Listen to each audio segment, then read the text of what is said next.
இன்றைக்கி சமையல் என்னென்னா ட்ரிபிள் உருளைக்கிழங்கு முருங்கைக்காய் போட்டு பொரி குழம்பு.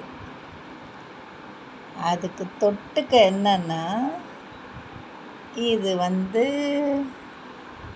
என்ன சொல்லுவாங்க, பரண்டை துவையல்.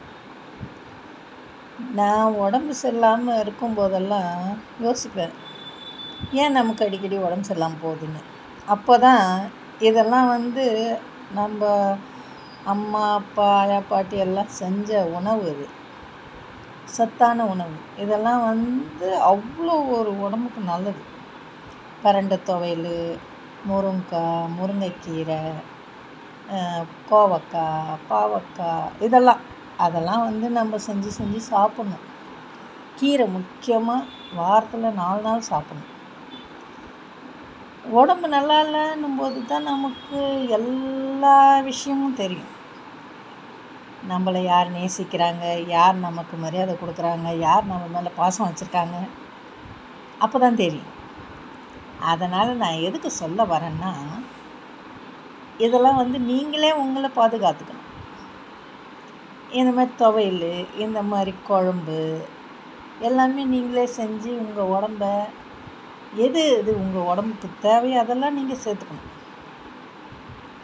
யாரை நம்பியும் வாழாதீங்க, உங்களை நம்பி வாழுங்க. உங்களுக்கு என்ன வேணும்னு அதை நீங்கள் எடுத்துக்கிட்டால் தான் மற்றவங்களுக்காக நீங்கள் செய்ய முடியும். அவங்களுக்காக நீங்கள் பாதுகாப்பு கொடுக்க முடியும். அவங்களுக்காக நீங்கள் இதெல்லாம் செஞ்சும் கொடுக்க முடியும். நீங்கள் நல்லா இருந்தால் தான்.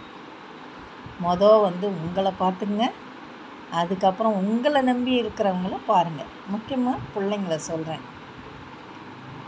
ஹஸ்பண்ட், பசங்க, நம்ம அம்மா அப்பா, நம்ம மாமியார் மாமனார், மச்சினனுங்க எல்லாமே, அதாவது நமக்கு யார் யார் வேணுமோ, யார் யார் நம்ம கூட இருக்காங்களோ, யார் யார் நம்ம மேலே அன்பு பாசம் வச்சுருக்காங்களோ அவங்களுக்கெல்லாம் நாம் செய்கிறது இது ஒரு சின்ன ஒரு நன்றி கடன் தான். மற்றபடி ஒன்றும் கிடையாது. யார் யாரை பார்க்குற, யார் யாரை வெறுக்கிறாங்க அதெல்லாம் நமக்கு தேவையில்லை. நம்ம உடம்பை நம்ம பார்த்துக்கிட்டு நம்மளால் முடிஞ்ச அளவு அவங்களுக்கு நம்ம நல்லதே செய்வோம். இதுதான் நான் சொல்ல வரேன் உங்களுக்கு. இதெல்லாம் செஞ்சு சாப்பிடுங்க.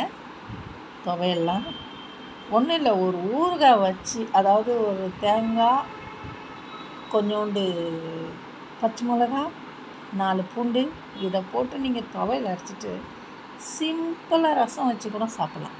அது அவ்வளோ உடம்புக்கு நல்லது. நான் இதெல்லாம் சொல்லணும்னு உங்களுக்கு எல்லாமே தெரியும். இருந்தாலும் என்னுடைய இந்த வீடியோ பார்த்துட்டு நீங்கள் தொடர்ந்து ஃபாலோ பண்ணி சாப்பிடுங்க. உங்களை நீங்கள் பார்த்துங்க, பிள்ளைங்களையும் பார்த்துங்க. தேங்க்யூ.